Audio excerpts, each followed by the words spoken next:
Salam sejahtera, kita bertemu lagi dalam Berita Borneo Today TV malam ini.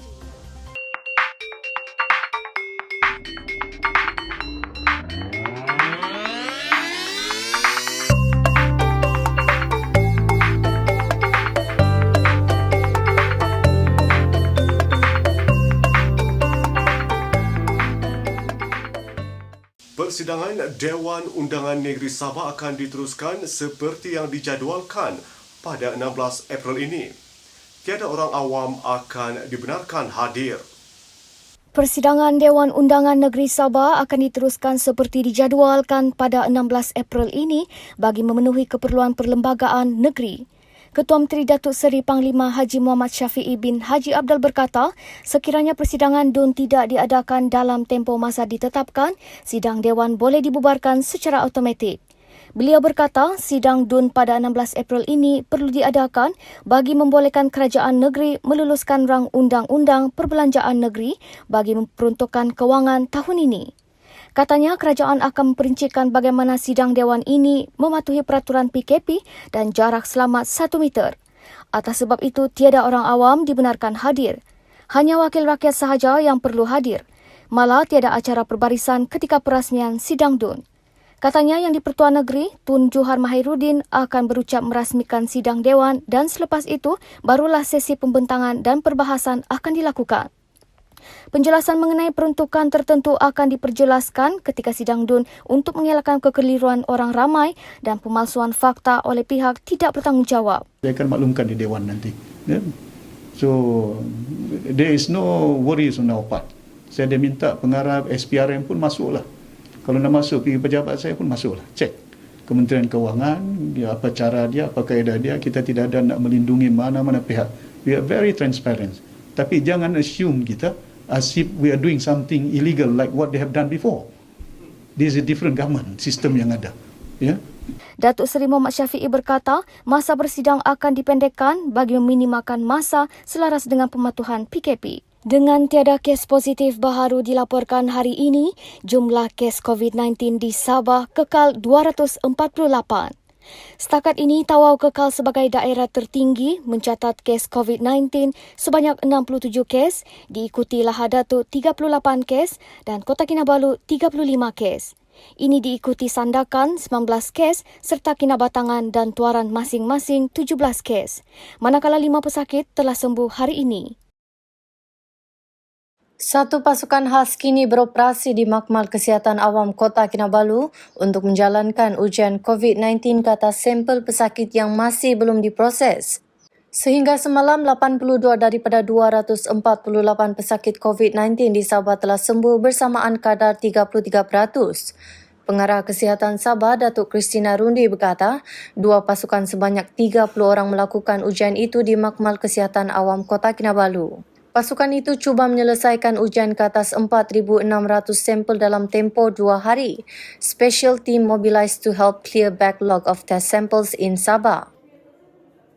Kita punya bilangan kes itu tidak mendadak naik lah. Jadi kita boleh memberi tumpuan kepada rawatan. Kita pastikan dia dapat rawatan. Kita tidak mau yang satu masa itu dia ada mendadak naik.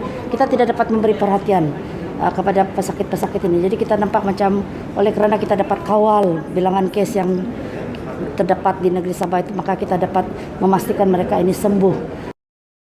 Beliau ditemui selepas majlis penyerahan peralatan pelindungan diri PPE sumbangan Persatuan Persahabatan Mahjong Sabah Friendship di Wisma Tun Fort Stephens, Kota Kinabalu pagi tadi. Turut hadir Menteri Kesihatan dan Kesejahteraan Rakyat Datuk Frankie Poon, Konsul Jeneral China di Sabah Liang Chaide dan Presiden Mahjong Dr. Oh Ei Soon. With this what I call consistent supply of kits, because then only we can reflect a more accurate figures of what is happening in our midst now. You know, you can collect 2,000 today, but we cannot test 100. What's the point? Isn't it? It's delaying everything.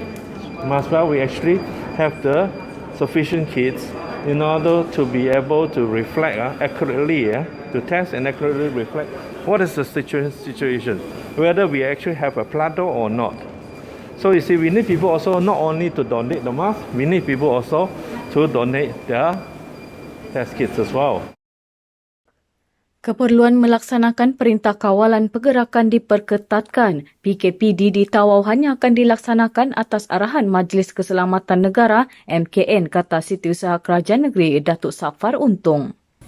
Enhance MCO ini tidak semestinya berkuat kuasa untuk keseluruhan suatu daerah, tapi mungkin mereka boleh menentukan di mana lokaliti tertentu yang perlu dilaksanakan enhance. Beliau berkata demikian selepas majlis penyerahan sumbangan 52,000 penutup hidung dan mulut, 1,000 helai PPE dan 200 set kaca pelindung mata daripada Konsulat Jeneral China di Kota Kinabalu, syarikat Wayland Holdings dan Li Xiaoyao di Pusat Pentadbiran Negeri Sabah di Kota Kinabalu pagi tadi.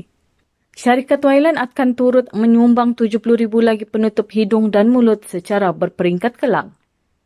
Sementara itu, Liang berkata sebanyak 300,000 lagi penutup hidung dan mulut akan dihantar secara berperingkat untuk Kerajaan Sabah sumbangan syarikat di China. Dalam perkembangan lain, Datuk Safar berkata Kerajaan Sabah belum menerima sebarang permohonan baru untuk pulang dari rakyat Malaysia di Indonesia.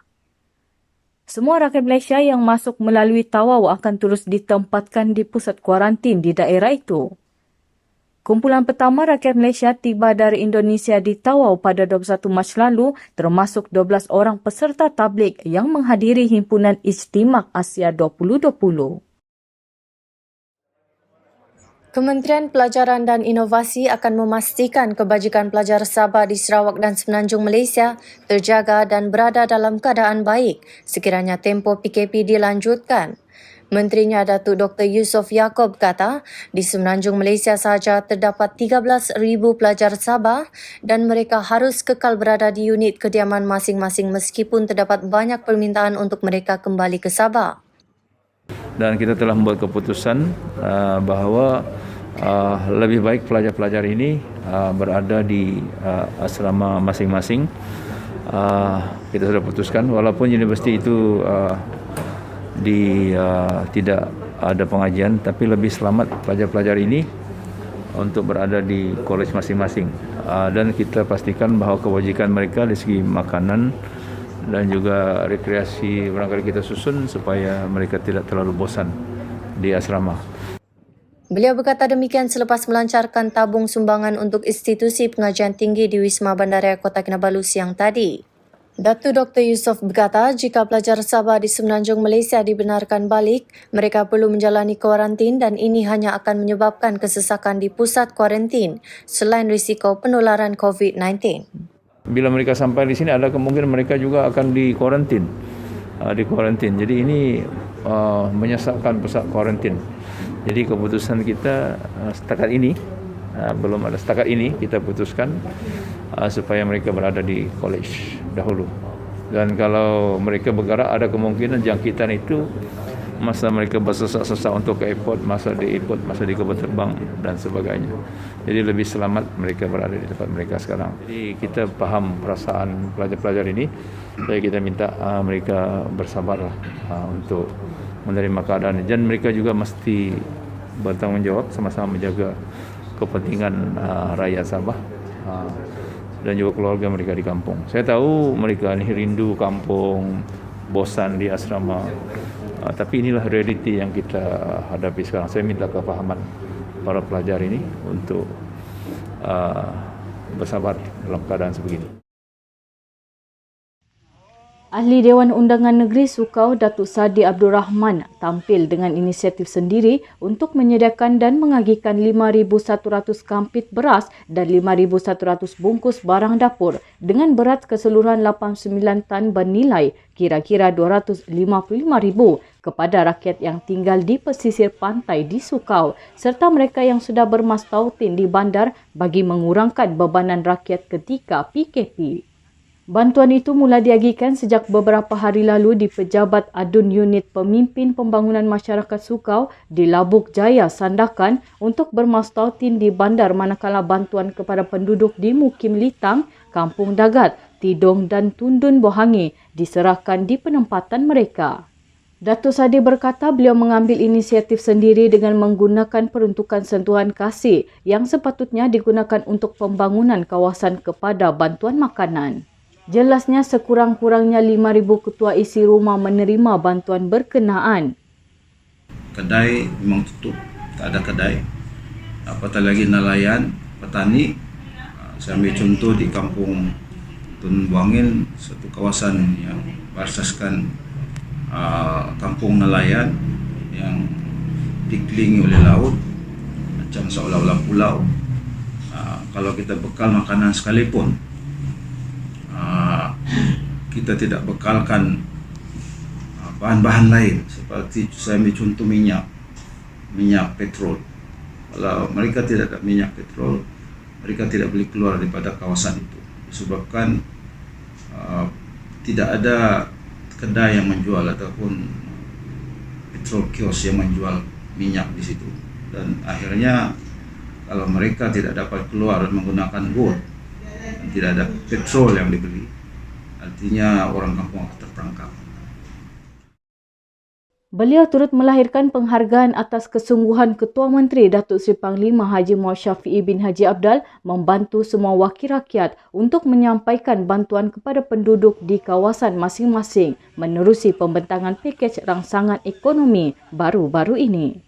Pada masa sama, Datuk Sadi turut meminta kerajaan negeri mencari kaedah untuk membantu rakyat termasuk meneruskan pengagihan bantuan makanan jika tempoh PKP yang sepatutnya berakhir 14 April ini dilanjutkan. Sementara itu, penerima bantuan amat bersyukur kerana bukan sahaja mengurangkan pergerakan keluar rumah ketika PKP, malahan mengurangkan kos membeli barangan keperluan. Terima kasih kepada kerajaan sebab membagi bantuan kepada rakyat